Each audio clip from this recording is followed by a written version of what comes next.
Homeworld 3. Is it worth a buy? Let's read the words of the developer.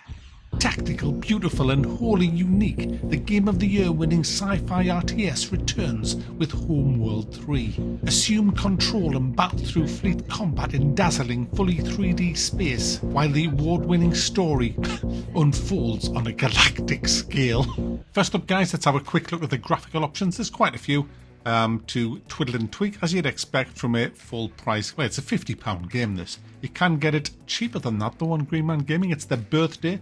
If you put in the BDay14 code, click the link in the description, you can get, I think it's 14% off. Well worth a punt if you are into this kind of game, but you might want to watch this review first. Now, on my 2080 i9, it ran okay. I mean, when I say that, these kind of games, you know, you don't really need like 200 frames a second. You're not like in a first-person shooter. So I was playing huge battles and it did drop down to about 30 frames a second, but it didn't really feel too bad because, again, the kind of game that you're playing.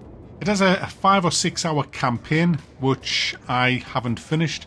I've done 6 hours in the game and I split that between the campaign and skirmish maps and stuff like that. But I did want to finish the campaign, but I just couldn't stand it anymore. There's a big problem for people like me playing these kind of campaigns. The story I found drab, really drab and annoying, to be honest with you. The worst thing about it for me was the way that the game handles the cutscenes. It does what COD used to do a lot. It just rips control off you at crucial points. You might be doing some intricate kind of tactics with your, well, I wouldn't go as far as to say tactics, but maneuvers with your fleets, your resource gatherers, and then all of a sudden the game says, no, that you can't do that anymore because I want to show you something. There's some ships over there and they're going to come over and eat your face. I don't care. I don't want to know. Just, you know, don't show me everything that's going to happen. I swear, it's just everything that's going to happen. The camera will just rip control off you and go and show you something. But worse than that, guys, worse than that, and this is what really stopped me playing the campaign. You will go into some of the missions, which are really good fun, I must say. I had some really good fun on some of the campaign missions. And then you'll win the mission. Your fleet's been decimated. There's still quite a few resources on the map. And the game just says, okay, you're leaving now, goodbye. Even though there's literally no reason that you have to leave, you're not under any pressure. It's just, goodbye. Goodbye. Say goodbye to all your lovely resources that you haven't got and that your ships need repairing. Yeah, goodbye, goodbye, and then you just warp out. That's it. You can't finish the area that you're in. You can't just take stock of the battle, just like a big sigh of relief. Oh, I'll just get these resources. I'll just fix this hull. Nah, it just bangs you straight out into the next mission. So unimmersive. It's so much bullshit because if this was real, you know, if you were really in that ship as the captain, you would never do that. You would just say, right, guys, let's all just fuck off. We're all falling apart and there's lots of stuff there that could fix us, but let's just leave it. I couldn't do it anymore. I was just so fed up. It was just mission after mission after mission it was doing that. So I went on to skirmishes. Now, the skirmish mode was hugely disappointing. The maps, all 6 or 7 of them, there's hardly any maps, and they're really small. Really small maps. I mean, some of them, you're literally in combat within seconds of the game starting, which, again, was very disappointing. So aside from all that, what's it like to actually play? Well, it's not as tactical as... I remember the first Homeworld. I didn't really play much on the second one. I loved the first one.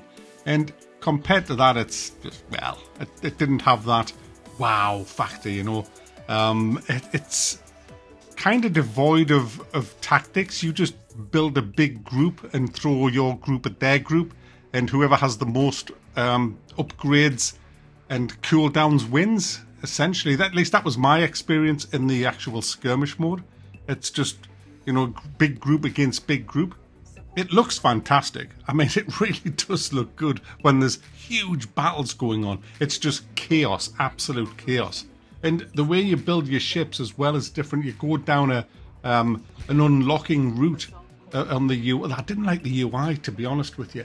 You just feel like when you're playing the big skirmish games, you're just going down the list of clicking that I'll have 5 of them, 10 of them, 10 of them, 10 of them. Oh, f it, I'll hold down shift. I want 100 of them, 100 of them, 100 of them, 100 of them, 50 of them, 50. It's like fucking supermarket sweep where you're running around the supermarket with a fucking trolley throwing it. You just feel like you're just doing that. And it's not really what I wanted. It's just so frantic, to be honest with you. And then trying to control the camera at the same time, it's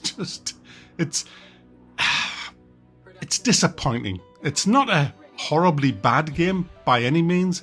I mean, I've had some. What I did, I turned the resources right up just for a laugh in the skirmish mode, and that was probably my funniest game, to be honest. There was just hundreds of ships everywhere, 2v2 with the AI, and I had a blast. That was actually good fun. It's got great sound effects, great music, and the visuals are stunning. Looks really good, even on my sort of medium to low end rig. It still looked good, and it still ran well enough to play. Absolutely, I never had any kind of big stuttering or anything like that. It just kept going, you know.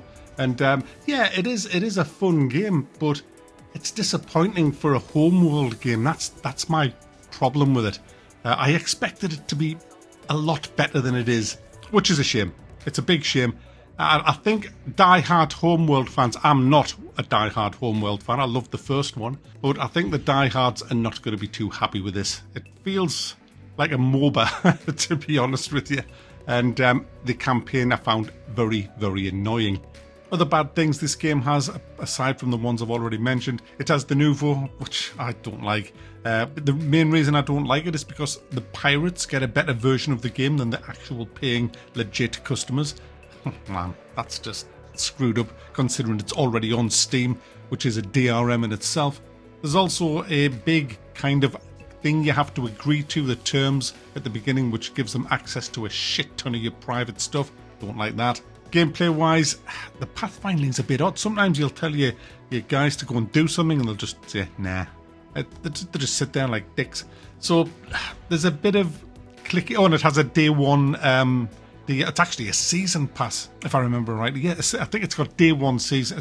It's guys, it's kind of got all the bad stuff that you don't really want in a game. It should be fully finished on release. No day one DLCs, no de nouveau. It should be just, look, there's our money, there's our hard-earned, give us a completed game, not a bit of a one.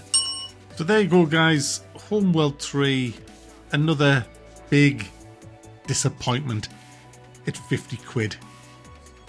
Damn.